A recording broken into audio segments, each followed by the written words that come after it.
aí, pessoal? Olha, hoje em dia todo mundo fala sobre mindfulness, ou atenção plena. Virou um verdadeiro fenômeno global.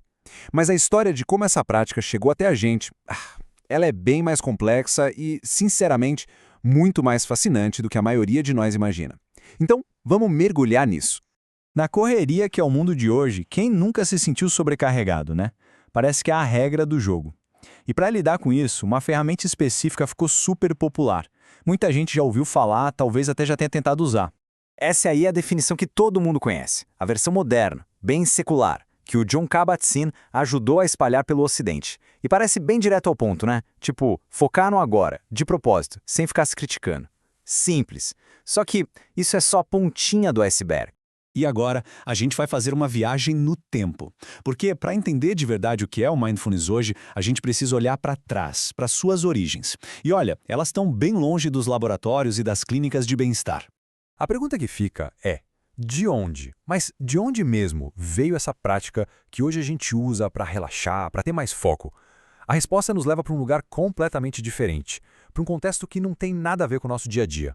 Agora, o que é impressionante nesse slide é a escala de tempo. Dê uma olhada nisso. As primeiras menções à meditação são de 1500 anos antes de Cristo. As práticas budistas, de onde o mindfulness realmente vem, surgiram lá por 500 antes de Cristo. E o programa moderno, secular, só em 1979. É um abismo de milênios entre a origem e o que a gente faz hoje. Então, o ponto central é este aqui. O objetivo original não era gerenciar o estresse do trabalho ou a ansiedade da semana, nada disso. O foco era um mergulho profundo no autoconhecimento. Era a busca pela iluminação espiritual, o que no budismo eles chamam de nirvana. Era uma jornada para transformar a própria consciência. E isso nos traz para um momento chave da nossa história. Como é que uma prática com raízes espirituais tão profundas foi, traduzida para o contexto científico e secular do Ocidente? Como ela fez essa viagem do monastério direto para o laboratório? A figura central nessa história toda é o Jon Kabat-Zinn. Ele mesmo era um praticante experiente de meditação budista e sacou o potencial que a técnica tinha para além do contexto religioso.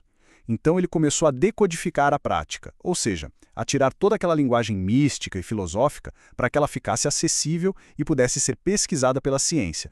E esse slide aqui mostra essa transformação de um jeito brilhante. Olha só a comparação.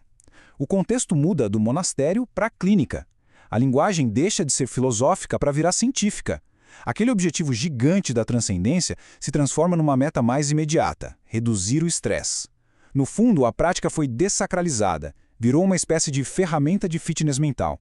Agora a história ganha um capítulo muito especial e bem surpreendente. Vamos focar em como o mindfulness foi recebido aqui no Brasil, que acabou virando um caso de estudo super fascinante no mundo todo.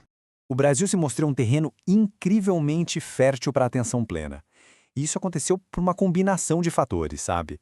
Já tinha influência de mestres budistas que prepararam o caminho, uma cultura que sempre foi mais aberta a práticas de saúde complementares e, para fechar, uma decisão do governo que mudou tudo. Guardem bem esse ano, 2017, porque ele é um marco, tanto na história da saúde pública brasileira, quanto na jornada do mindfulness por aqui. E aqui está a grande virada da nossa história no Brasil. Em 2017, a meditação, e aí claro que entram as práticas de mindfulness, foi oficialmente incorporada ao SUS. Isso mesmo, ao nosso sistema público de saúde. O que isso quer dizer? Que uma prática milenar, de origem espiritual, virou um serviço público, gratuito e acessível para toda a população. Isso, em escala global, é algo notável.